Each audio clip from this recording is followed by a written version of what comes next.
मेरा घड़ा गुम हो गया है, मेरी आवाज गुम हो गई है, मेरा रास्ता गुम हो गया है,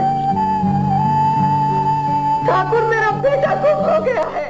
25 जनवरी 2019 में पाकिस्तान की सफ़े अव्वल की अदाकारा रोही बानो तुर्की के दारुल हुकूमत इस्तांबुल के खैराती अस्पताल में 10 दिन तक वेंटिलेटर पर रहने के बाद खालिके हकीकी से जा मिली। उनकी कहानी हिंदुस्तान की परवीन बाबी से मिलती जुलती है। दोनों अपने अपने दौर की मायनाज अदाकाराएं थीं। दोनों की कहानी में कई पहलू यकसां थे। दोनों का इंतकाल माह जनवरी में हुआ। दोनों की कहानी कुछ इस तरह से है कि दोनों के मुकद्दर में एहसास महरूमी, बेबसी, जमाने की नाकदरी, अपनों की बेरुखी, तन्हाई का अजाब और माली परेशानियों की बेरहम ठोकरें आईं। इन दोनों की जिंदगी आरजुओं और ख्वाहिशात के दरमियान पल पल तड़पती और सिसकती रहीं। दोनों सारी जिंदगी सहारों की तलाश में इधर से उधर भटकती रहीं। दोनों की हयात में दुख, रंज और एहसास महरूमी के गहरे स्याह बादल मंडलाते रहे। जब तक शोहरत हुस्न साथ रहा, लोग साथ रहे, मगर जो ही बुरा वक्त आया अपने पराए हो गए। दोनों को रंजो अलम ने जब घेरा तो दोनों नफ्सियाती बीमारी में मुब्तला हो गयीं। और आपको बातें ही खो रही हूँ।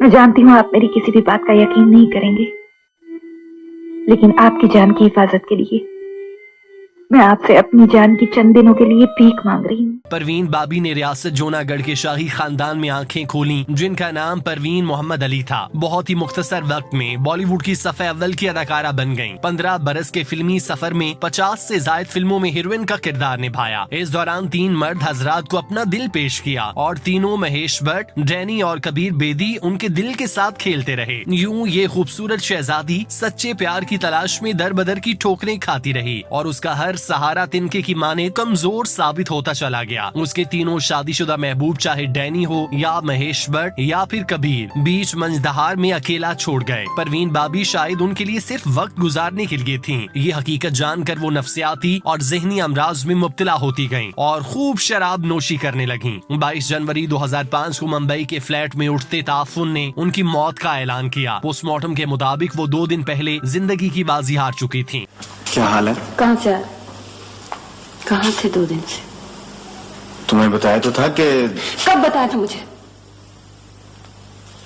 बताया होता तो मैं इतनी परेशान होती, 2 रातों से जागती रहती।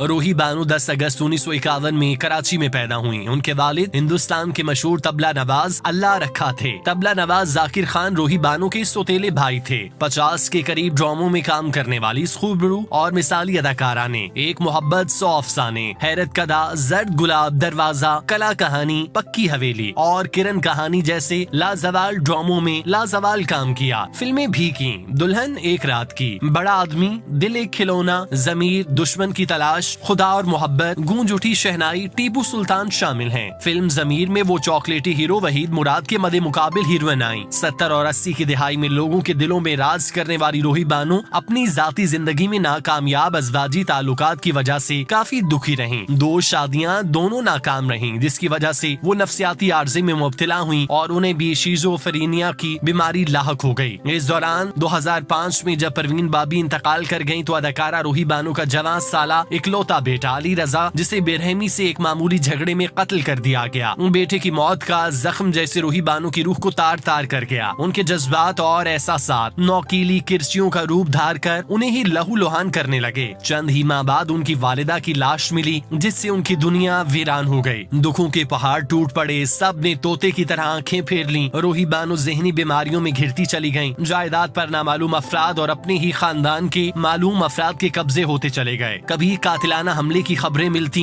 एक वक्त वो भी आया कि करोड़ों की जायदाद वाली ये अदाकारा शेल्टर होम में रहकर बेबसी और मजबूरी की दास्तान बन गईं। रोही बानो इन दुखों से निजात पाने के लिए नशा करने लगी। उनकी नशे की लत ने खानदान और दीगर हमदर्दों को भी उनसे दूर कर दिया। कहते हैं कि इसी हालत में एक नान बाई के यहाँ से नान चुराने के इल्जाम में सरेआम तशद्दुद किया गया। बेटे की मौत के बाद लोगों ने उस कुत्ते को भी जहर देकर मार दिया जो उनके बेटे अली ने पाला था। वो भूखा प्यासा रोही बानो के साथ रहता था। इन हादसात में उनका उनका ज़हनी तवाजुन मजीद बिगड़ा और वो अपने लिबास से भी बेनियाज हो गयी, जिसकी वजह से लोग उन्हें खाने पीने की चीजें दिखाकर बेहुदा सुलूक करने लगे। उजड़े उजड़े बाल, चेहरे पर झुर्रियां, फटे पुराने बोसीदा बदबूदार कपड़े और बहकी बहकी बातें रूही बानो की शनाख्त बन चुकी थीं। फिर उनकी एक बहन जो तुर्की में रहती थी उन्हें अपने साथ ले गई, जहां 25 जनवरी 2019 को वो हर दुख और गम से आजाद हो गयी। परवीन बाबी हो या रूही बानो, दोनों अपने पीछे बस ये पैगाम छोड़ गयी कि फन की ये दुनिया सिर्फ और सिर्फ चढ़ते सूरज की पूजा करती है। बुरा वक्त आने पर कोई किसी का गम गुसार, हमदर्द या अपना नहीं होता। यहाँ हर रिश्ता और हर ताल्लुक उसी वक्त तक कायम रहता है जब तक शोहरत की देवी मेहरबान हो। इधर उस देवी ने आंखें बदली, उधर सारी दुनिया तोताए चश्म हो जाती है।